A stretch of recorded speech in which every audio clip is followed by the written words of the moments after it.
Olá pessoal, tudo bem? Eu espero que você esteja bem. Se você é novo no canal, toque o sininho de notificação, deixe o seu like, tá? É, Faça a sua inscrição, por favor, né? E depois compartilhe vídeo, divulgue o canal e faça o que você puder, né? Por gentileza, tá?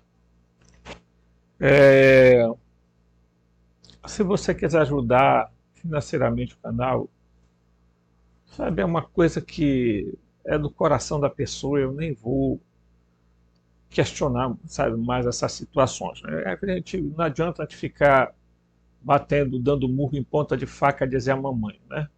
Então eu estou ajeitando aqui a câmera mesmo. Então, se você quiser ser um parceiro financiador desse canal e você acha relevante ajudar o canal, porque tem gente que não acha nada, né? Então, você pode fazê-lo através do Pix, robson.rmt@gmail.com, robson.rmt@gmail.com. A gente está com a chave Pix bem na capa do vídeo, na thumbnail, tá? Você anota lá. Se cada membro que se inscreveu aqui dissesse assim, eu vou dar R$ 5 para esse rapaz, melhorar o canal dele, bom, a gente estava tranquilo, né? Mas as pessoas estão, mas a situação está difícil. Não, não está difícil não, queridão. Não está difícil não, já teve pior. Tá? Esse negócio das pessoas dizerem todo o tempo que está ruim, que nunca tem dinheiro, nunca não sei o quê, nunca pode, nunca tem, nunca, sabe?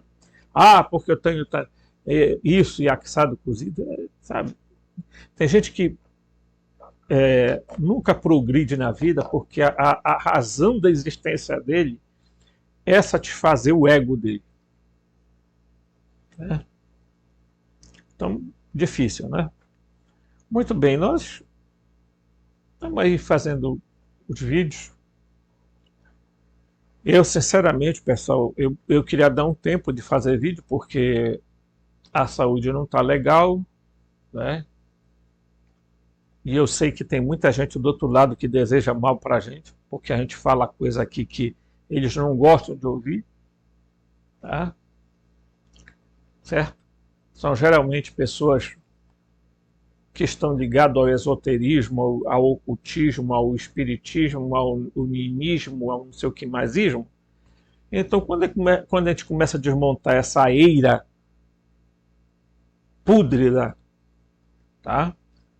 Porque esse pessoal aí, desculpem, eles criticam evangélicos, eles criticam católicos, eles falam de tudo. Mas eles abraçaram a nova era, a New Age, através do ocultismo, do esoterismo, do espiritismo, do espiritualismo, do hermetismo, aí, sabe, da ufologia esotérica, um monte de ufólogo ganhando dinheiro, falando asneira aos quatro cantos da terra, servindo. Todas essas pessoas estão servindo ao demiurgo e repito, vou repetir para você ouvir. Você esotérico, você espiritualista, você ocultista, você seja lá do que isto for, você está servindo ao demiurgo. Ponto e acabou. Essa história de dizer que você saiu das religiões, mas que você é um desperta, um acordado mentiroso. Você é um mentiroso.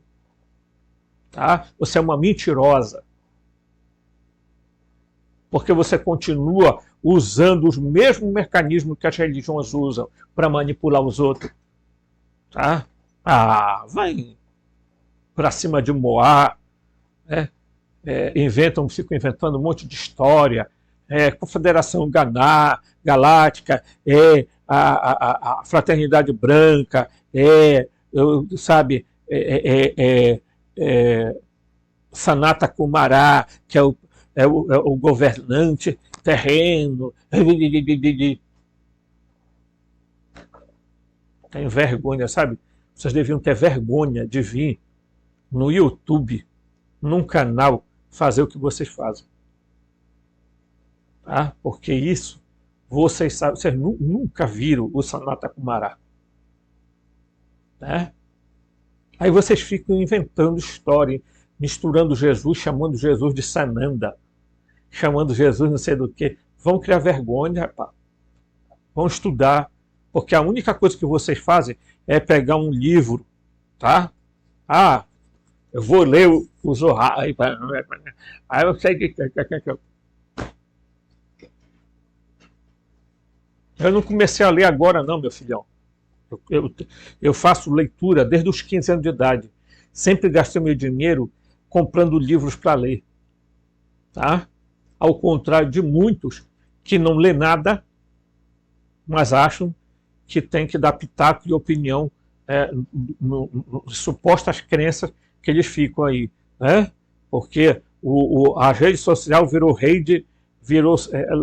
território de ninguém, sem ter lei, aonde todo mundo vem, mete a cara, fala o que quer, diz o que bem entende e por aí vai, né?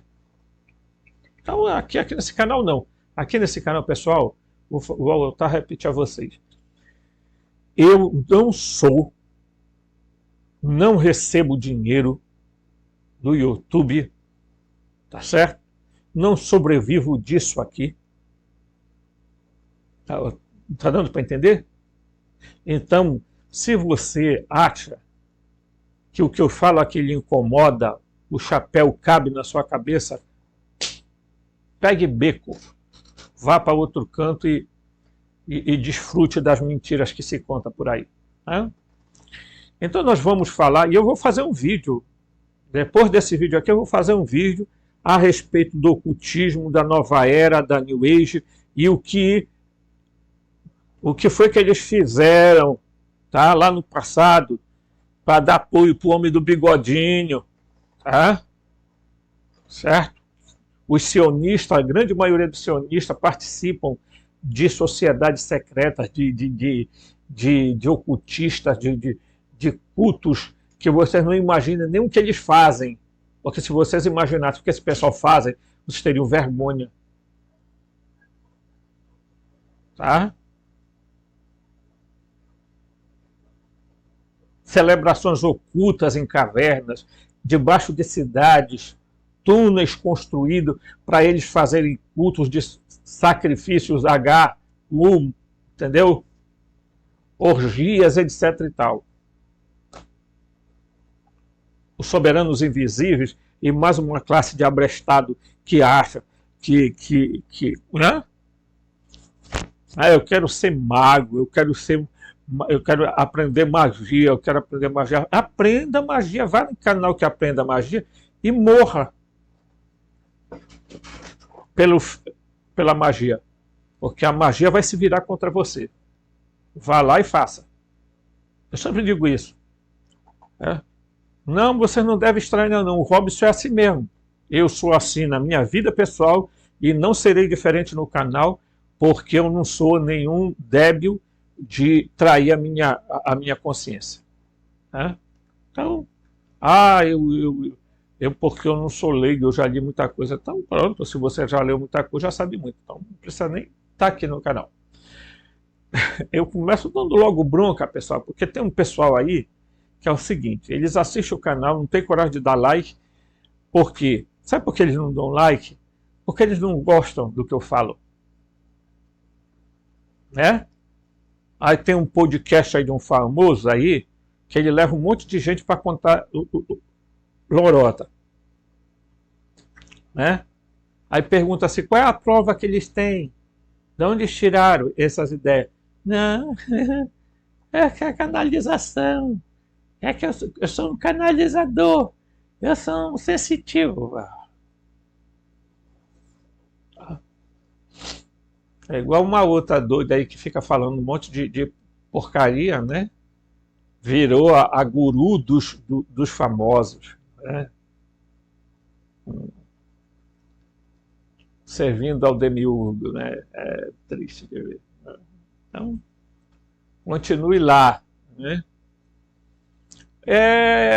Nós vamos falar agora, eu vou, apesar de vir bem aqui, ó, Vamos falar sobre o pleroma, né? Eu nem devia mais estar nesse tema, porque, pelo amor de Deus, já foi falado, rebatido, mas parece que tem gente que entra pelo um ouvido e sai pelo outro, ou finge que não sabe, entendeu? Mas vamos lá. Pleroma, né? Do grego koiné, literalmente quer dizer plenitude. Tá? Geralmente se refere à totalidade dos poderes divinos. Tá? E usado em contextos teológicos cristãos, bem como o gnosticismo, o termo também aparece na Epístola aos Colossenses, que é tradicionalmente atribuída ao apóstolo Paulo. A palavra usada 17 vezes no Novo Testamento. A própria palavra, em termo relativo, é capaz muitas vezes de significado de acordo com o sujeito ao que está associado e a antítese, tá? Com o qual é contrastada. Tá? Denota o resultado da ação do verbo pleron. Né? Pleron também é para preencher uma coisa vazia. Tá? Eu não vi abolir a lei. Isso aqui que ele está falando aqui, ó, é o texto em que Jesus diz: eu não vim abolir a lei, mas levá-la à plenitude, ao plerô, ao sentido pleno dela. Completar algo incompleto. Aqui, ó. Certo? O substantivo verbal in, né, in e ma pode expressar tanto o acusativo adjetivo após o verbo, a coisa preenchida ou completada, ou o acusativo cognato, o estado de plenitude ou conclusão, ou comprimento ou quantidade total, resultante da ação do verbo. Então, vários textos aqui que você pode consultar na sua Bíblia. Vá lá, faça uma consulta que você vai encontrar a palavra plenitude, ok? Aqui, ó. Tá? Pode enfatizar a totalidade em contraste com suas partes constituintes, ou a plenitude em contraste com o vazio, que é o quê? Kenoma. Ou a completude em contraste com o incompletude, ou com a deficiência. Tá? No caso aqui a palavra esterema, né? Colossenses 1:24 e por aí, tá, né? Ou então a palavra etema. Né? Outra ambiguidade surge quando se junta o genitivo, que pode ser subjetivo ou objetivo, a plenitude que uma coisa dá à outra, ou aquela que recebe de outra. Em sua aplicação semitécnica, é aplicado principalmente à perfeição de Deus, à plenitude do seu ser, agregado dos atributos, virtudes e energias divinas. Isso é usado de forma absoluta em Colossenses 1:19, onde fala-se em grego oti en auto edokesen pan para pleroma katoikezai. Né? Certo? Então a palavra pleroma está ali. É a expressão que Paulo vai usar para dizer: em Jesus está a plenitude da divindade. Ok? Como pan, to pleroma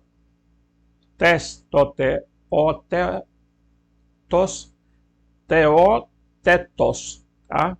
Toda a plenitude da natureza divina que está em Jesus. Como pan, to pleroma, to teou, toda a perfeição que é característica de Deus. Ok? Secundariamente, este mesmo pleroma é transferido para Cristo, foi incorporado permanentemente nele na encarnação, ou ainda habita permanentemente no seu corpo glorificado, tá? Alto, katoigei, sumatikos, tá? Então, ele aqui são termos técnicos em grego, tou pleromato, tou Christou, né? Certo? Este ato, tá? Pepleromenoi, em João, né? Em Lucas, esta habitação enfatiza a plenitude com que o Filho representa o Pai e a plenitude da vida que faz dele. Ok? Certo? Muito bem. Então, pessoal, são vários textos aqui do Novo Testamento, mas no gnosticismo torna-se ainda mais estereotipado o termo pleroma, tá? Embora as suas aplicações sejam ainda muito variáveis.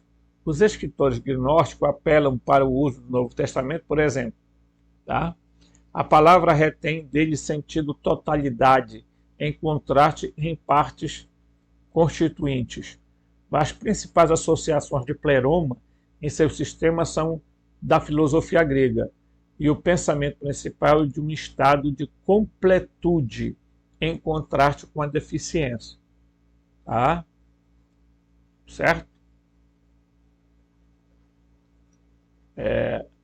Então, se você pegar o que quer dizer pleroma,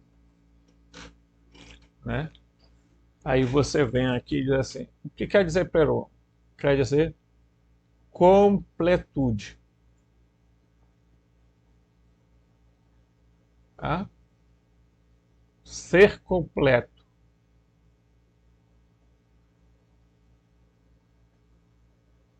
Tá? Seria ser cheio, abundante.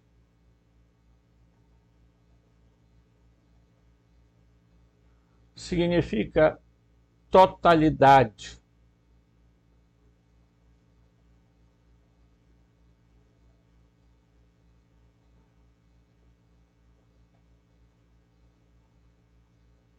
Tá? Então você vê que essas palavras, aqui, ó, completude, tá? Certo? Ser cheio, ser abundante, totalidade, ok? Então,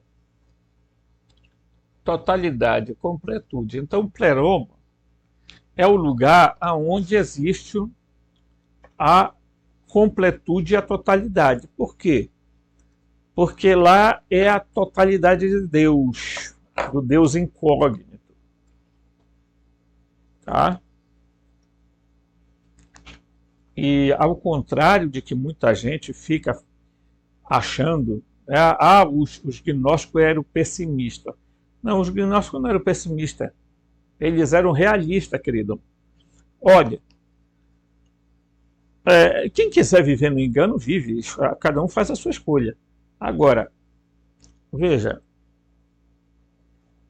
alguns têm questionado o seguinte, bem, se lá era o lugar da perfeição, né? Certo? Como é que tem uma falha? Tá?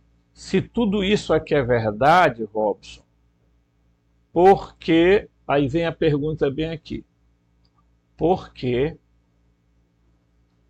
a Sofia falhou? Ok? Não é essa a pergunta que você quer fazer? Se a Sofia falhou, o pai,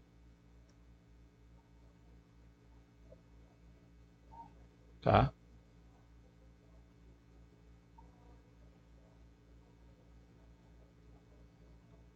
O pai incógnito também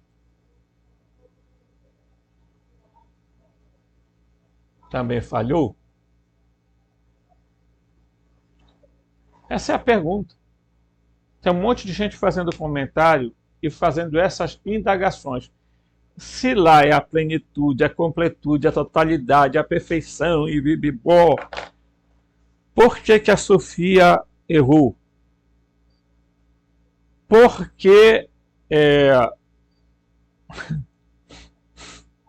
porque se a Sofia errou,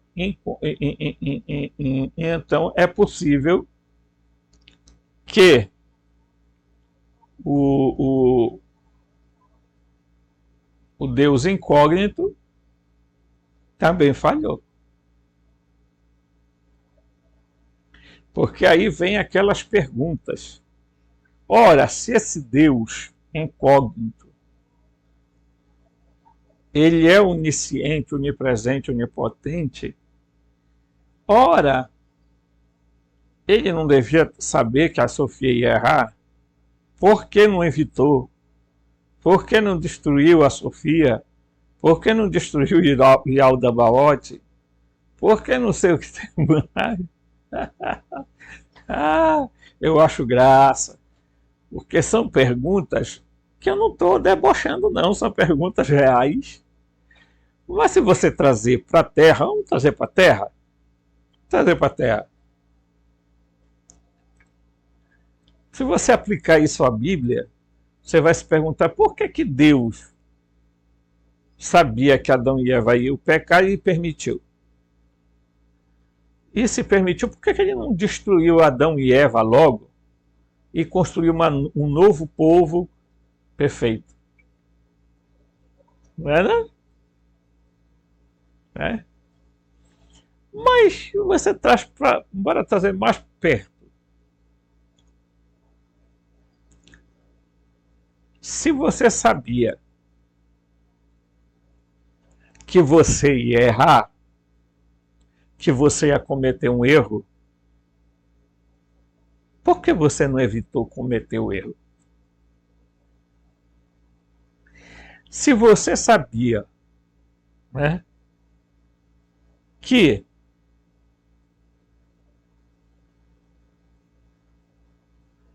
seu filho faz coisa errada e não faz nada, eu te pergunto, por quê?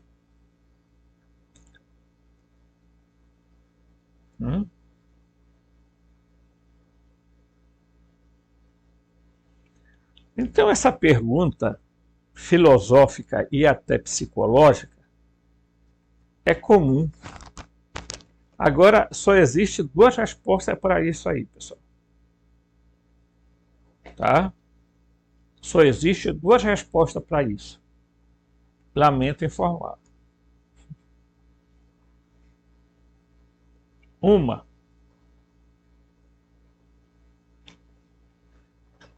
esse Deus incógnito, não estamos falando do demiurgo, não. Estamos falando do Deus incógnito, tá? Estamos falando do Deus, tá? Pai, o Bitos, tá? O Nous, tá? Então vamos lá, só tem duas respostas para isso. Ou a primeira resposta, está bem aqui. Primeira resposta, tá? Primeira resposta. Preste atenção. Depois você não quer um comentário aí falando, porque aqui, mais explicado do que isso, meu irmão. Então, vá procurar um outro lugar, porque aqui, meu irmão, eu tento explicar o máximo que eu posso. Acho que até eu me esforço demais para explicar. O que muita gente por aí nem faz isso. Então, vamos lá. A primeira resposta seria: ele respeita a liberdade.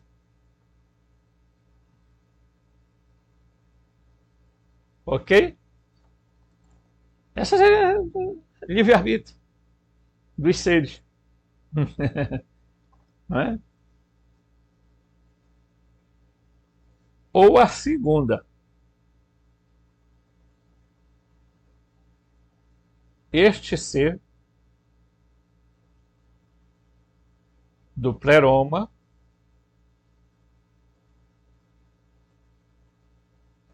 não é Deus. Ok? A segunda: este ser do pleroma não é Deus. Esse ser aqui. O que nos levaria a crer que, se ele não é Deus, quem é Deus? Então a pergunta você não deve fazer quem, né? Quem? Quem é Deus? Quem é Deus? Pergunte também: que é Deus? Ou o que é Deus? Faça essas perguntas.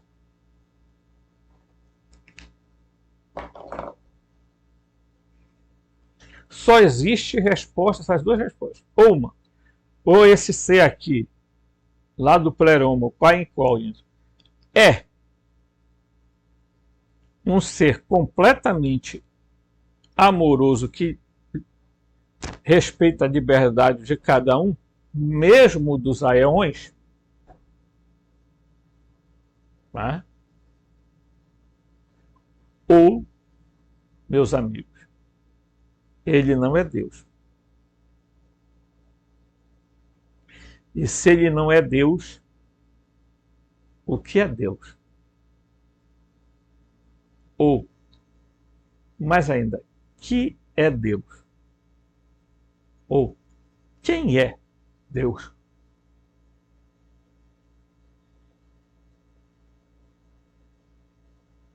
Você está me entendendo? Porque, veja, o ser humano tem uma ânsia de acreditar em alguma coisa. Tá? Os ateus vão falar um negócio chamado assim, e vão dizer: olha, o homem, desculpa, voltei, né, foi juntar o limpador. Então, o que que acontece? Perguntas difíceis exigem respostas difíceis. Então, os ateus hoje dizem o quê? Que o homem resolveu criar Deus. Que Deus existe na cabeça do ser humano. Que não existe nada lá fora que possa ser chamado de Deus. Então, olha o ponto que nós estamos chegando. Tá? Porque se você questiona o próprio ser do pleroma, os ateus, dito ateus, dizem o seguinte: Deus é uma criação da mente. Por quê? Por que é uma criação da mente?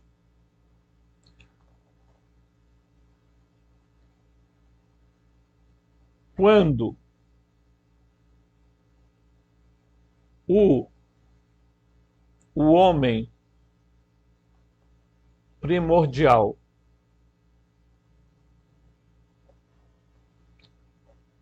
não sabia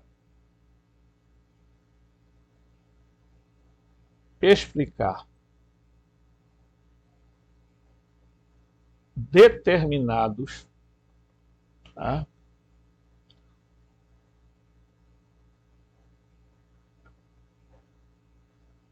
fenômenos,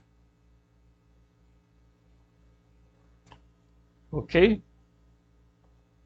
Ele dizia que tinha uma divindade.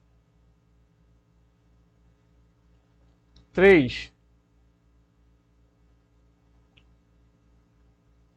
Ele atribuía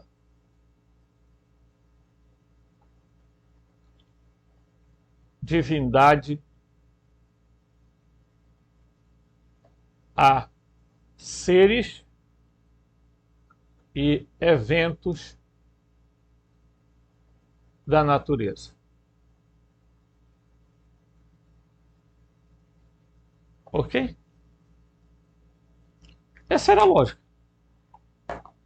Então, Deus é uma criação da mente humana. Tá? Quando o homem não sabia explicar determinados fenômenos da natureza, etc. e tal, ele atribuía uma divindade ao Deus do vento, ao Deus do fogo, ao Deus da... Ele começou a chamar assim. Né? Ele também ele atribui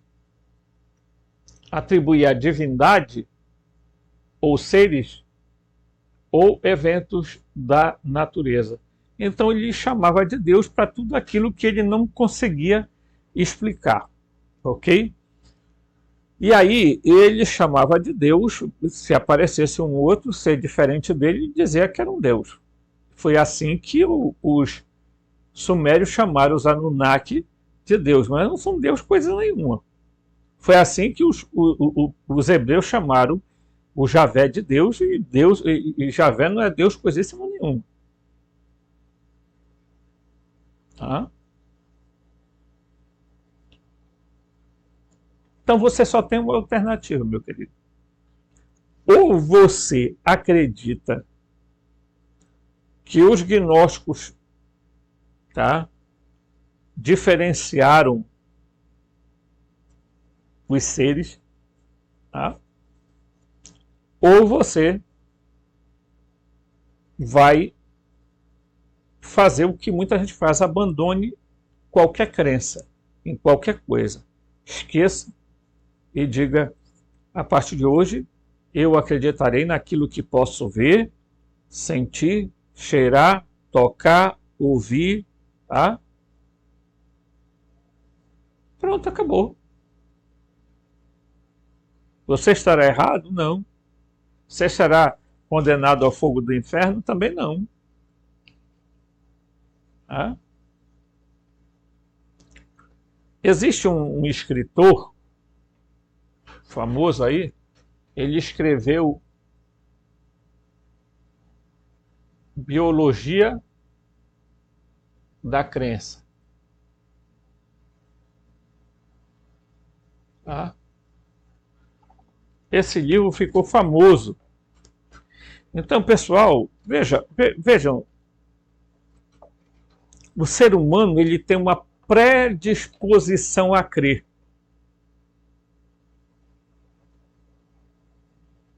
Né? A crer. Inclusive tem a neuroteologia que tenta explicar como o ser humano nasce com um cérebro programado, predisposto a acreditar em algo.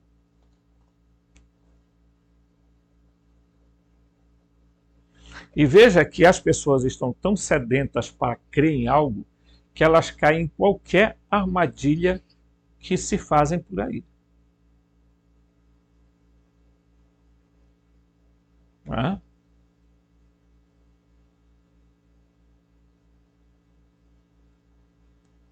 Então, às vezes, eles não chamam de Deus, né? Não, eu não chamo de Deus, eu chamo de força. Né? Ele é a força, né? Que a força te acompanhe, né? Daquele filme, né? Outros dias é a consciência criadora, ok? E vão dando nomes. A nova era inventou um monte de nome aí. Força, consciência criadora, energia primordial, e aí as pessoas acham, tá? Acho engraçado isso, que o camarada sai de uma arapuca e cai noutra. Ele sai de uma armadilha e cai noutra.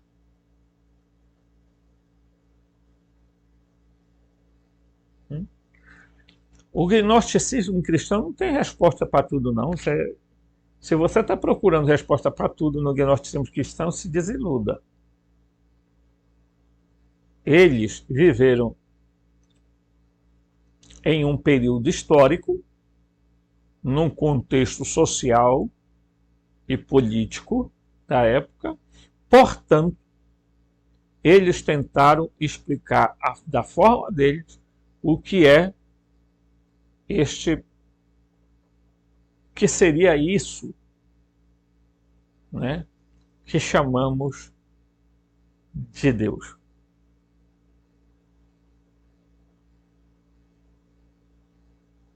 Certo?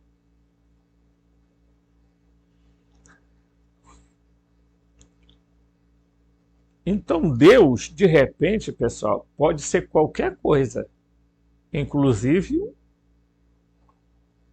um ser não humano, um extraterrestre. Né? Deus, de repente, pode ter corpo físico.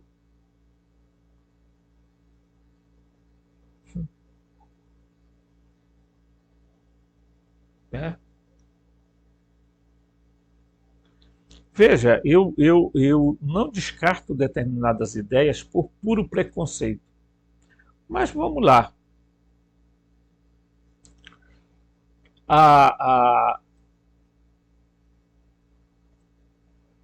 Os mormons, por exemplo, tá? Eles vão dizer, né, que o Pai de Jesus tem corpo, o Filho tem corpo e o Espírito não tem corpo, mas, na verdade, todos têm corpos orgânicos.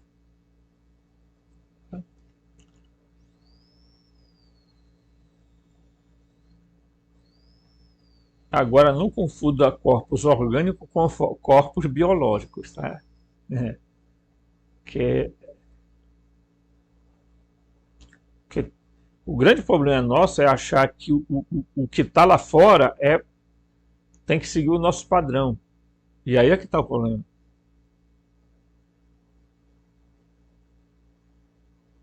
Corpos biológicos.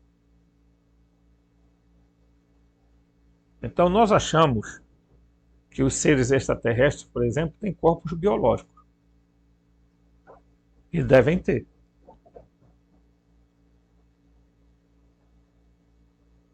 Agora vamos lembrar de uma tese que a gente já falou, tá? Que é o seguinte, tá? Vou apagar aqui, que é a tese, que é a seguinte tese, tá? Você só usa 5% do seu cérebro.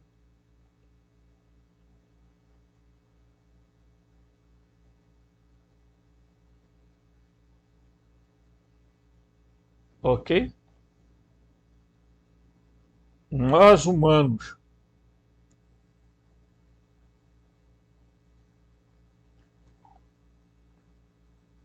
correto?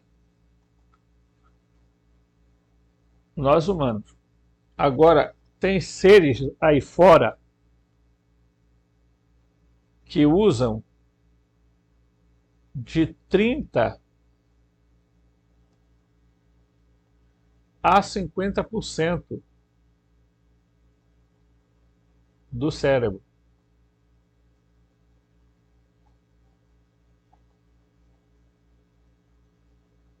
Tá? A gente chama esses seres de supra-humanos.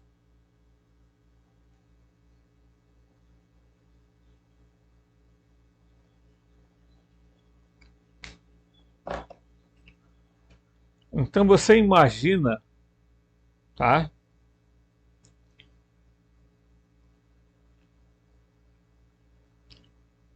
Você se coloque numa posição em que você tem 30 a 50%, tá? Tá errado aqui. 30 a 50% de usar o seu poder mental. Você seria um Deus. Correto? Você seria um Deus.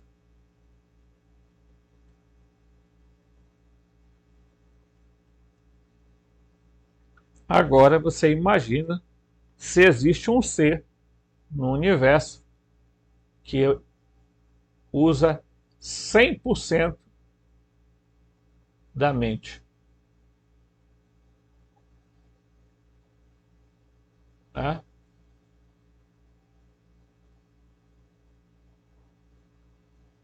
Deus.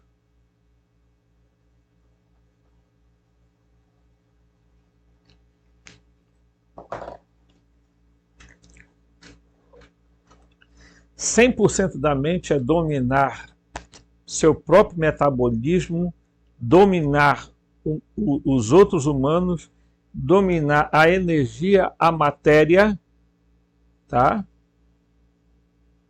Controlar o espaço e tempo. Você acha pouco?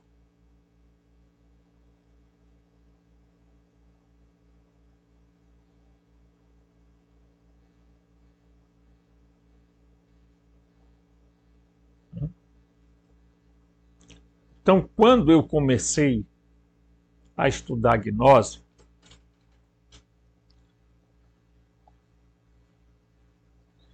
e a pesquisar os assuntos referentes à gnose,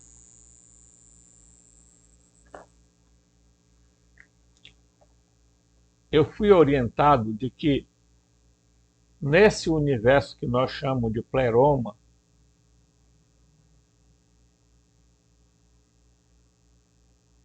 os seres que estão lá são seres fractais. Que há um universo que faz uma interligação aqui, tá? Que nós chamaríamos de sofiônico,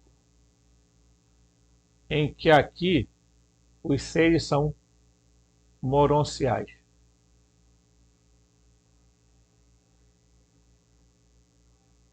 E que existe um universo aqui, tá? Chamado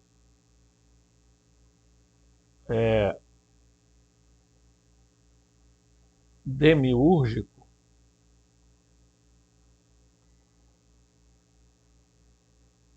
que os seres aqui são materiais. Ok?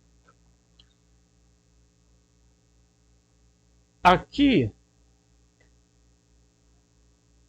está sob o domínio do Deus bom, chamado Pai de Jesus. Aqui está a deusa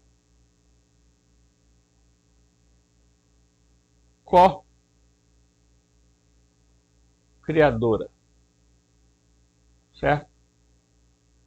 E aqui está o Deus mau.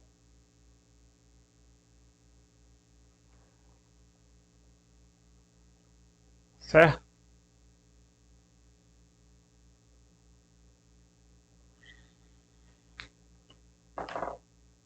Você pode dizer assim, Robson,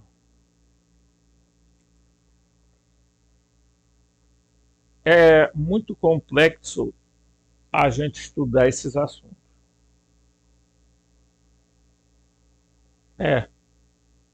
Exige que você tenha um pouco de massa encefálica pensante para fazer a sua análise. Correto? Então, o grande problema que a gente percebe é que existe uma ânsia muito grande do ser humano em busca de respostas.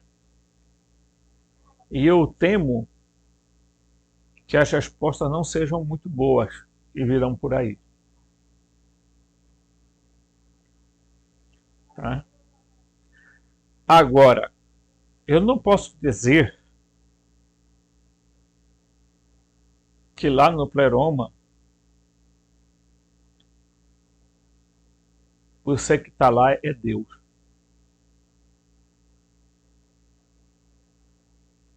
Como eu não posso dizer nem sequer se existe um Deus supostamente criador de tudo.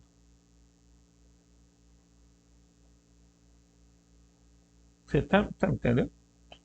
Porque vamos lá, né? Vamos lá.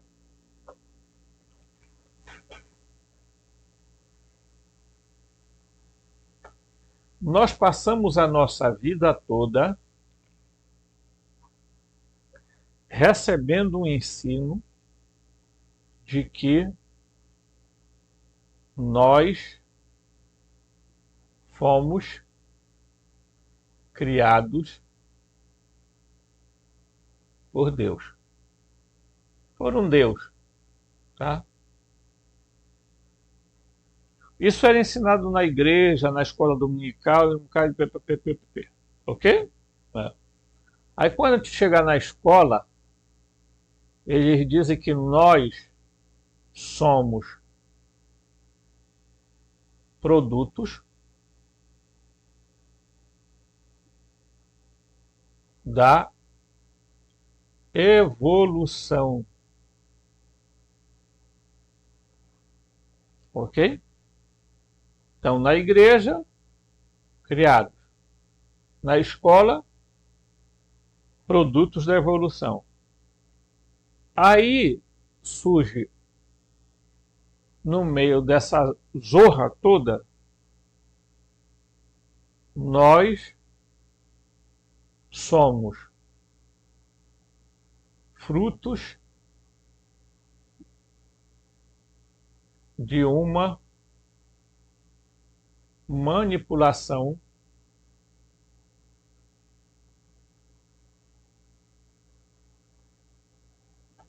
genética.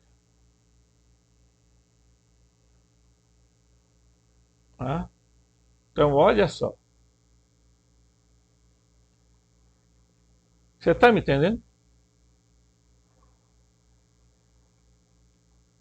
Criados, evoluídos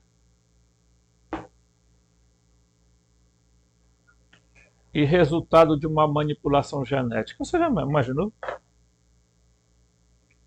Como é que fica a cabeça de uma pessoa diante dessa situação?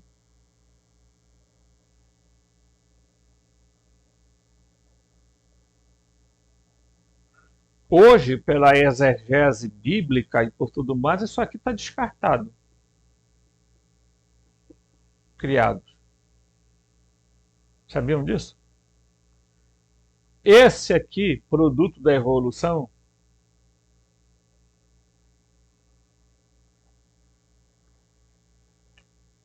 isso aqui meia verdade. Eu não vou dizer que é mentira.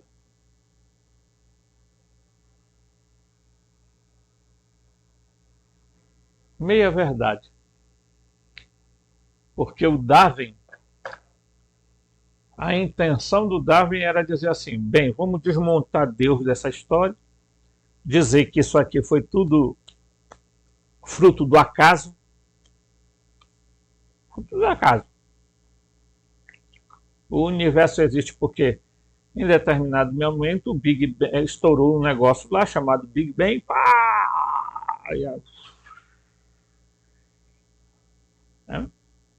Aí pergunta para o Darwin, o que é que tinha antes do Big Bang, Darwin? Ele não sabe.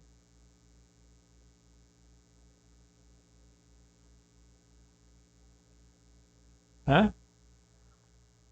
Aí chega a história baseada nos documentos sumério-acadianos, dizendo, olha, houve uma manipulação genética para a criação do homem. Ok?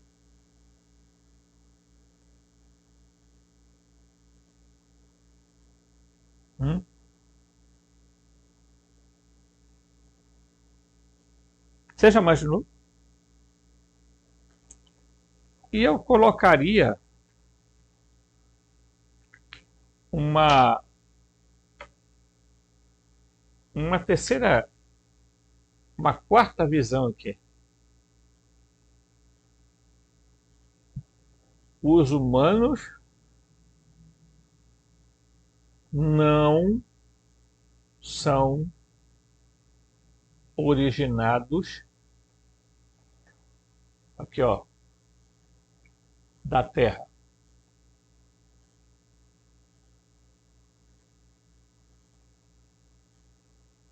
Vieram de outro lugar. Não, e não pense que isso aqui é uma invenção. Tem gente discutindo seriamente se os humanos de fato foram manipulados geneticamente aqui na Terra ou se isso não passa de uma invenção que os Anunnaki criaram para tomar posse dos humanos. Nós fizemos vocês, cara. Já pensou os Anunnaki chegam aqui na Terra e dizem assim, olha, nós viemos aqui porque nós fizemos vocês, cacete. Vocês são uma imagem e semelhança nossa. É uma história.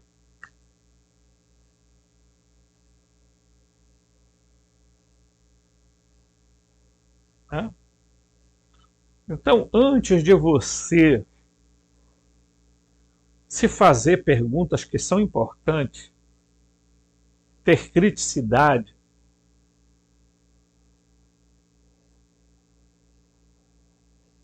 você precisa entender quais conceitos você vai abraçar.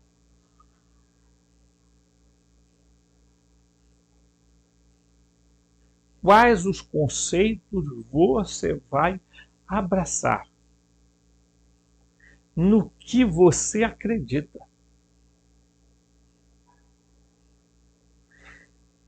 Existe um Deus? Ou o que existe são seres, tá?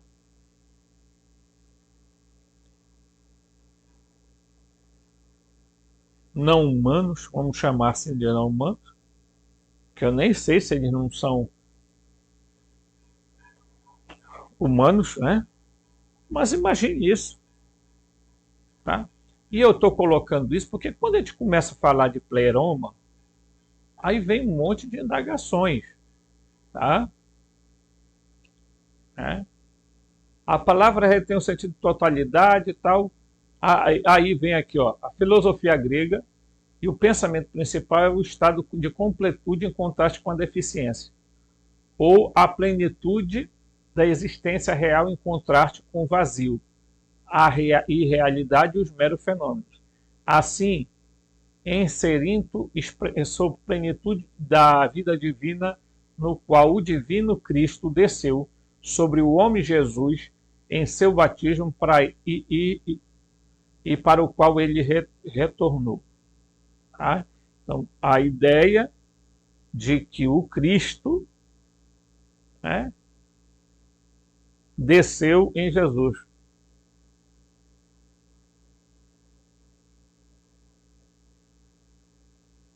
Ok? Agora eu vou aqui especular com vocês. Eu já falei isso aqui, né? Vamos lá. Vou pegar o azul, azul, azul. Vamos lá. Então, aqui está o autogênio. O autogênio quer dizer autogerado. O filho. Ok? Bem, ele emana um ser chamado Logos. Ele emana um ser chamado Cristo. Ele emana um ser, tá, chamado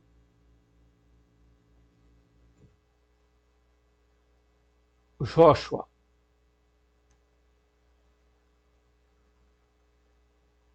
Ok?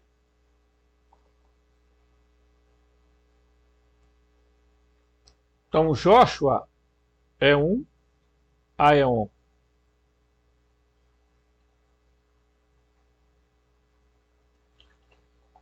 Primeira coisa, o Joshua não foi criado, correto? Tá? Então, o Joshua não foi criado. Então, vamos apagar aqui. O Joshua não é produto da evolução. Então, portanto, não é aqui. Certo? O Joshua é fruto de uma manipulação genética.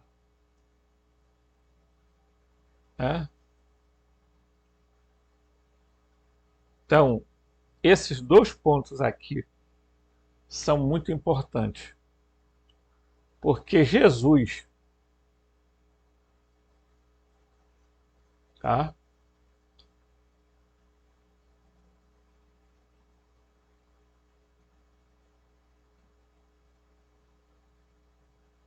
O gene,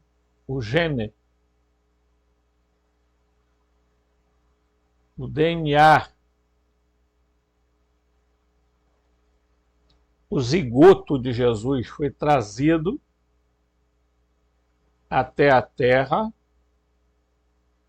para ser introduzido, tá, em uma mulher chamada Maria.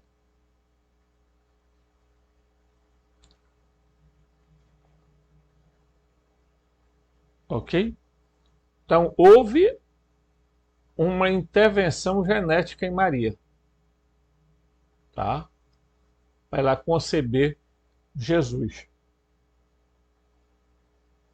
Porque ela própria tinha também sido colocado geneticamente no seio da sua mãe Ana. Então, o Joshua vem daqui, ó, tá? E eu li ontem que é introduzido aqui em Maria de forma mecânica esse gene do Joshua, que o Joshua é um Aeon. Na linguagem bíblica, tá? E aí vocês precisam entender isso. Ele vai ser chamado, tá, nos textos bíblicos, de Benai Ha Elohim. Ele vai ser chamado de filho de Elohim. Ok? Então, portanto, houve, assim, uma manipulação genética. Tá? E esse outro ponto, ele veio de outro lugar. Ele não veio puramente da Terra. Então, portanto, esses dois pontos aqui calham precisamente com a figura de Jesus. Tá? Certo?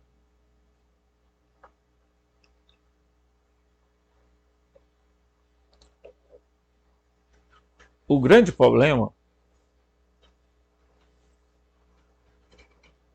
tá, é que esse processo de intervenção genética feita em Jesus, né,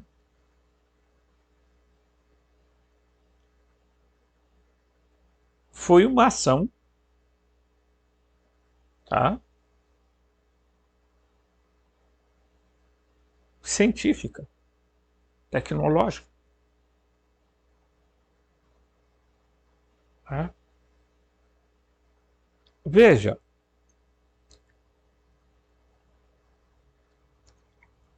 se o Joshua é um Aion, ou como ele vai ser chamado na Bíblia de Ben Ha-Elohim, tá? E ele é a emanação de todos esses seres autogênesos do Logos, do Cristo, tá? E ele vem à Terra, correto? E assume uma natureza humana, tá? Corpo humano, etc. e tal. No entanto, ele era um ser extraterrestre. Ele tinha quase que... Ele usava um potencial mental muito grande. Tá? Então imagine isso aí. Tá? Então quando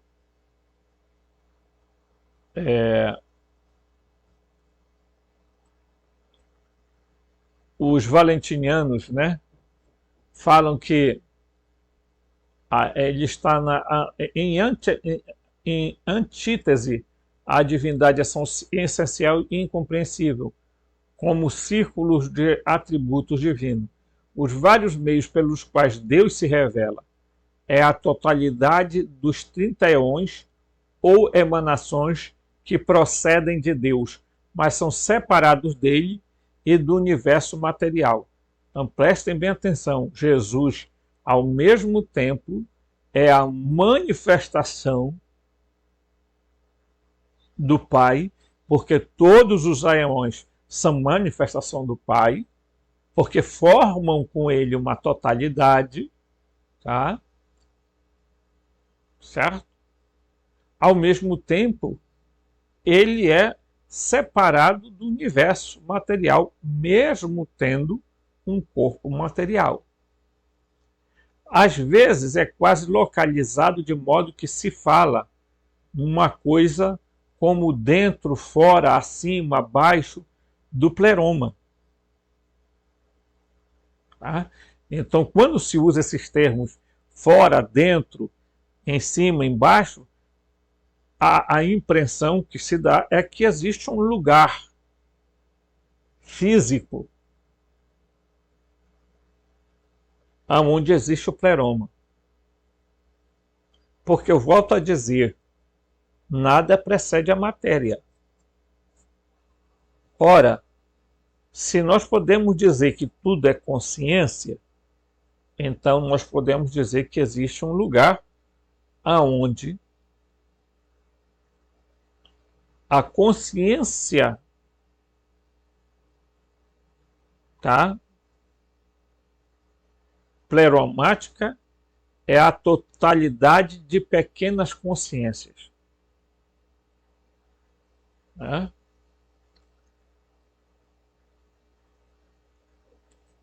O, é, os vários meios pelos quais Deus se revela na totalidade dos 30 eons, ou emanações que procedem de Deus, mas são separados do Deus, separado dele e do universo material. Às vezes, quase localizado, quando se fala em cima e embaixo, né, do pleroma. Mais frequentemente, o mundo espiritual é o ideal arquétipo existente nos céus, invisíveis, em contraste com as manifestações fenomênicas imperfeitas desse ideal no universo assim.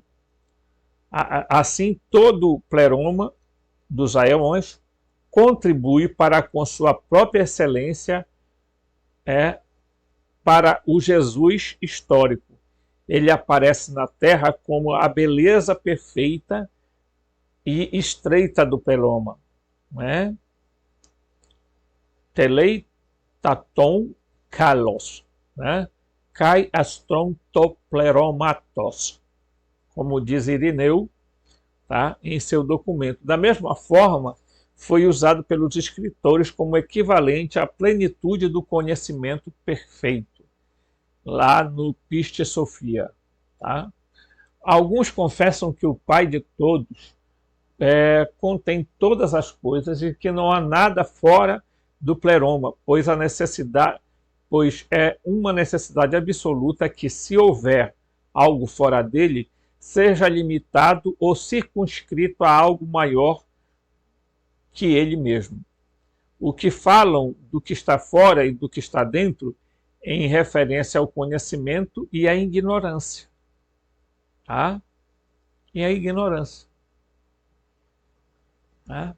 E não como resultado ou distância local, mas que no pleroma, ou naquelas coisas que estão contidas no pleroma, no Pai, toda a criação que sabemos ter sido tomada, tendo sido feita pelo demiurgo ou pelos anjos do demiurgo, está contida pela grandeza indizível, como o centro está em um círculo, tá? Ou como uma mancha em alguma roupa. Tá? Então, o que é que ele está dizendo? Vamos lá. Ele está dizendo o seguinte, ó. Vamos lá. Bem aqui.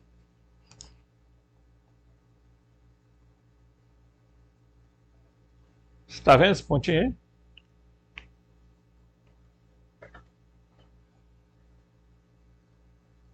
Imagine que isso aqui é o nosso universo, o universo de Javé, o universo do demiurgo, a nossa prisão.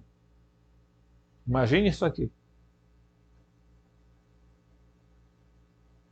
Mas isso aqui é maior do que o quadro todinho?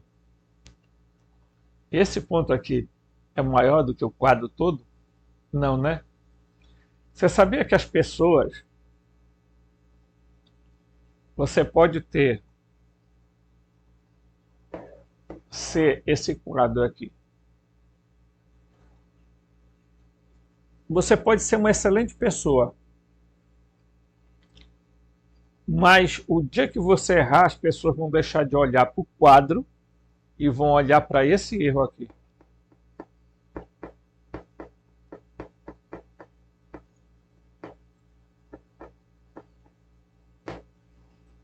Então, esse sinalzinho aqui, pessoal, não é maior do que isso aqui. Mas todo mundo está olhando para cá.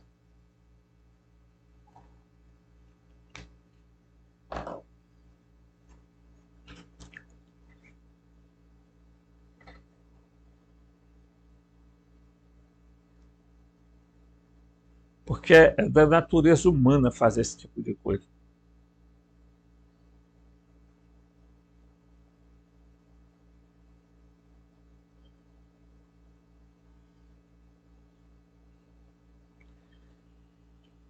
Então,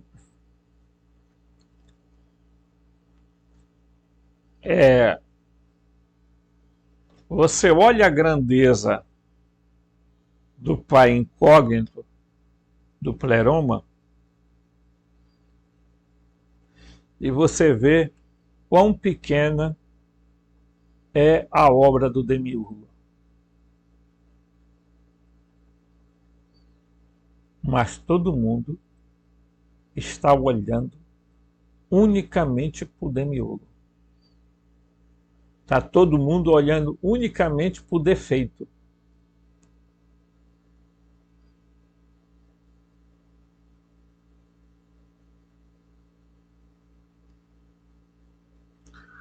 Isso é psicológico, né? A gente tem um amigo que o cara tem 300 qualidades, mas se ele errar, todo mundo esquece as 300 qualidades, embora olhar só para o defeito dele, né?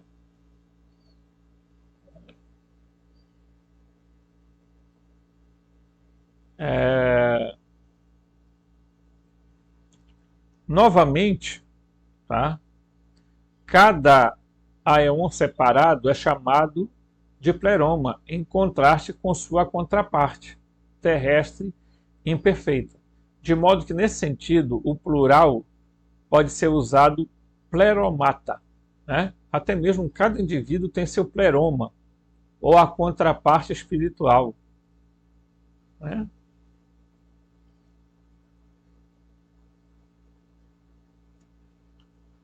Expressou assim vários pensamentos que devemos expressar pela divindade. O ideal, o céu, é provavelmente devido a esta ambiguidade, bem como às associações heréticas que a palavra saiu da teologia cristã. Ainda é usado no seu significado comum e não técnico. Por exemplo, Teofilato fala da trindade como pleroma tolteo, né? Plenitude de Deus, tá? Mas não adianta reaparecer tão técnico como o de Inácio, tá? Primeiro, o ponto, né? A mônada,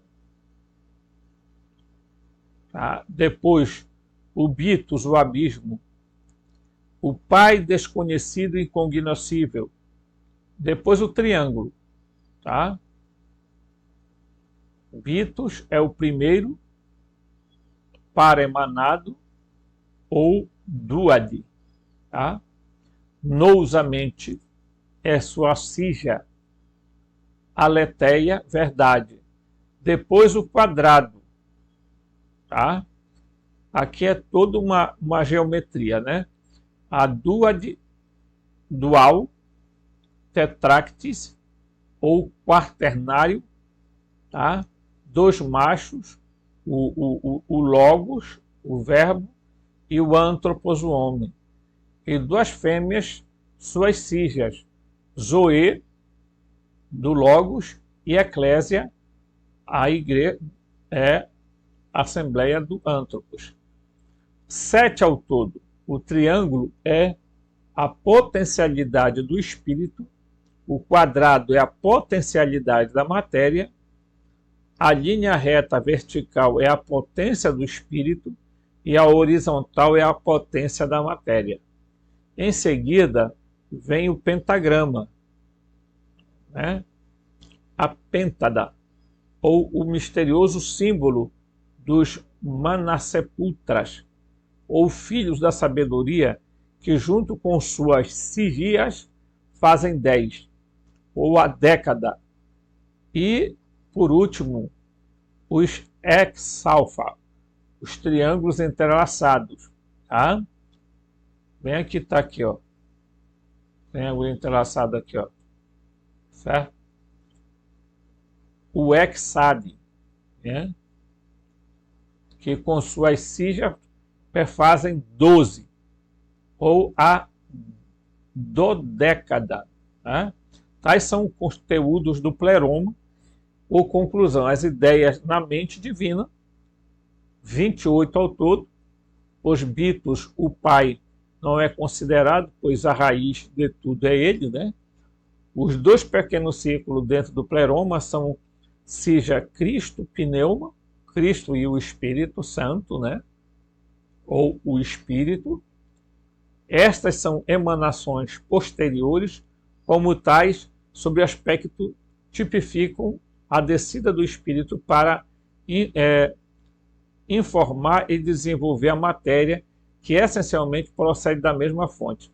De outro, é a descida, a encarnação dos egos superiores da humanidade. Tá? Então, certo? Aqui o ciclo do pleroma é limitado por uma circunferência emanada de bitos.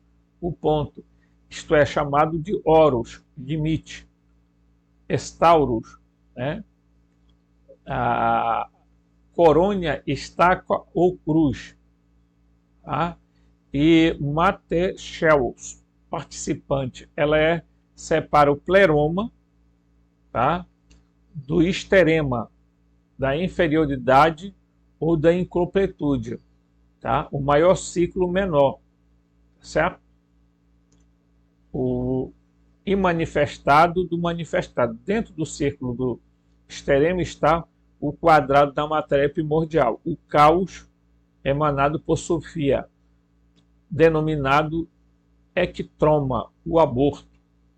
Acima deste triângulo, o espírito primordial chamado fruto comum do pleroma, ou Jesus, pois para todos, abaixo do pleroma, ele aparece como uma unidade. Observe como o triângulo e o quadrado do esterema são reflexos do triângulo do quadrado do pleroma. Por fim, o plano do papel, que tudo envolve e penetra, assige o silêncio. Tá? Então, eu sempre costumo mostrar alguns modelos, né, para vocês aqui. Tá? Então, esse é um, certo? Que é exatamente a ideia do Valentim, o Bitos e Assis, o Nous e a Aletheia, tá? Logos e Zoé, Antropos e Igreja. Desses, né, certo? A primeira tétrade e a segunda tétrade está aqui, né? Então, dessas oito seres surge deles aqui, ó, desses quatro aqui, do primeiro, do Bitos da Assis, surge o Oros, tá? Do Nous e da Aletheia vai surgir o Pneuma e o Cristo, correto? Ok? Aí, do Logos e da Zoé, vai gerar todos esses seres de cor dourada aqui, ó. Certo? E da Eclésia e do Antropos vai gerar todos esses seres de verde. Ok? Certo? E tudo vai convergir para Jesus aqui, ó. Certo?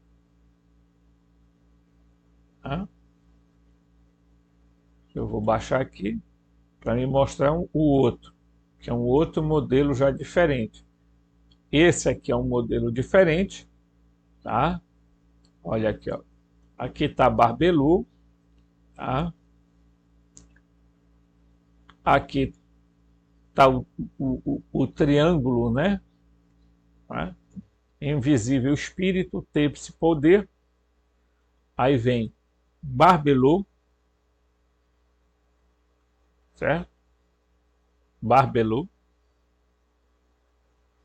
Caliptos, Protofanes, Autogênesis, aí vem o Autogênesis, aí vem a Metanoia, o Paroikesis, o Antipoi, tá? Ok? E assim por diante, ó. Tá? Vocês vão ver que tem todos os aeões aqui. Aqui você vai ver que a Sofia vai produzir aqui, ó, os arcontes está aqui, ó. Certo? Olha aí, ó. Ok? Aqui são os sete, os cinco, os quatro luminares, quer dizer, tá? Armozel, Oroniael, Davintei e Elelet, certo? Ele que vai tomar conta da Sofia, o outro toma conta de Set, o outro de Eman e o outro de Adamas. Aqui, ó, tá?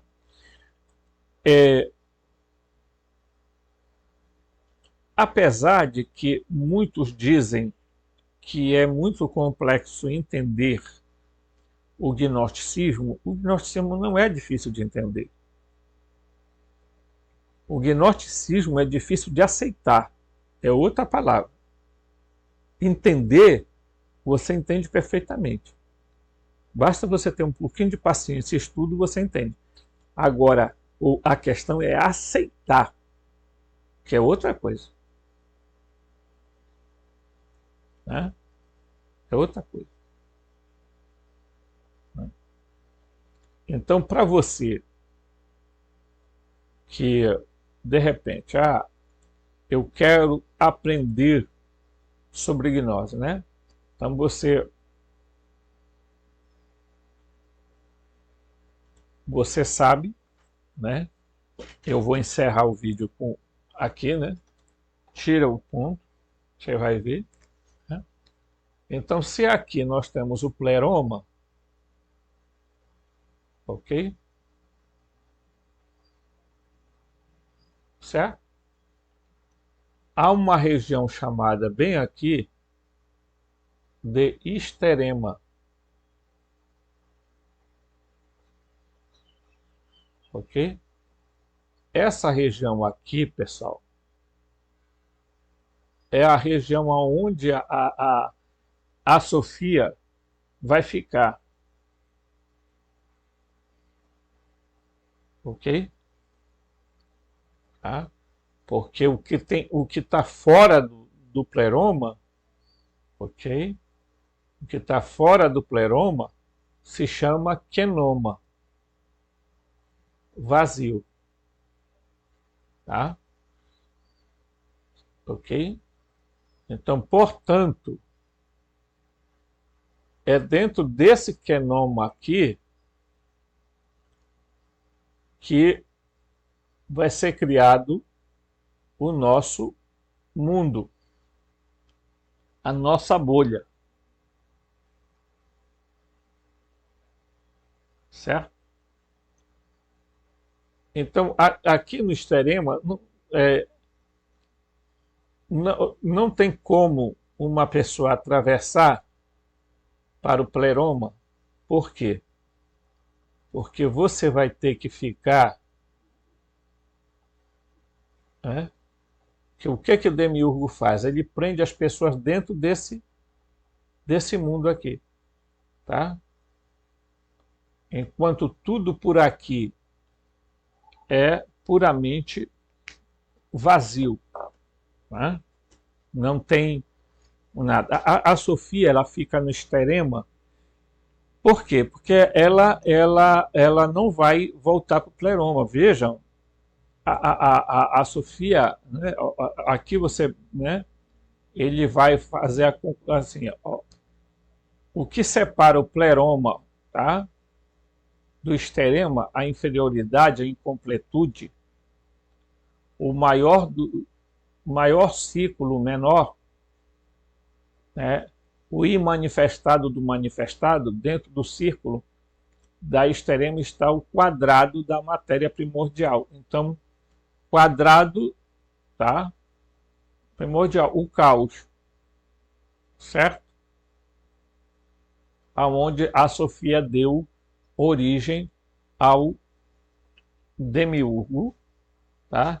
E o demiurgo aproveita da substância primordial produzida pela Sofia, e então ele cria o próprio universo dele e fica preso ao universo dele. Não tem como ele sair desse universo dele, tá? Então, volto a dizer, se você quer entender sobre gnose e não quer se dedicar a estudar, então está muito difícil de você entender. Aqui eu procuro mostrar que a gnose nada mais é do que uma revelação da existência de seres, tá, não humanos, correto? Não humanos, e que, portanto, sejam aqueles que estão no pleroma ou aqueles que estão na esfera sofiônica de Sofia, ou seja, aqueles que estão no universo do demiurgo, né? Existem seres não humanos, ok? E isso é algo óbvio que muita gente não quer ver. Então a gnose não é a revelação de uma suposta, sei lá, uma coisa etérea, não sei o que tem mais, porque tem gente que adora essas coisas, né? O mundo etéreo, o mundo astral, o mundo não sei o que tem mais, né? As pessoas, por sinal, usam um monte de termos, tudo herdado da Helena Blavatsky. Tudo. Porque tudo está ligado ao hinduísmo. Ideias hindu. Maia. Campo astral, campo não sei o que, campo isso, corpo búdico, corpo não sei o que tem mais, corpo não sei o que tem mais. Até a ideia de chakra, tudo vem desse pessoal. Trazido para... né? Então a nova era começa a disfarçar essas ideias dela através de um bocado de coisinhas assim que as pessoas nem percebem, né? É reiki, é imposição de mão, sei lá, tem vários nomes desse negócio, né? E aí as pessoas acham que isso daí tem nada a ver com religião. Tem, meu querido, desculpa, tem tudo a ver com religião. O que eles querem é fazer você acreditar de que não existe, tá? Porque os soberanos invisíveis têm objetivos muito claros, que é servir ao demiurgo e alimentar ele com a dor, o sofrimento e também a adoração, o louvor, sabe? Toda vez que você dobra seu joelho para um ser desse, você está mantendo ele em existência. Forte abraço e até o próximo vídeo.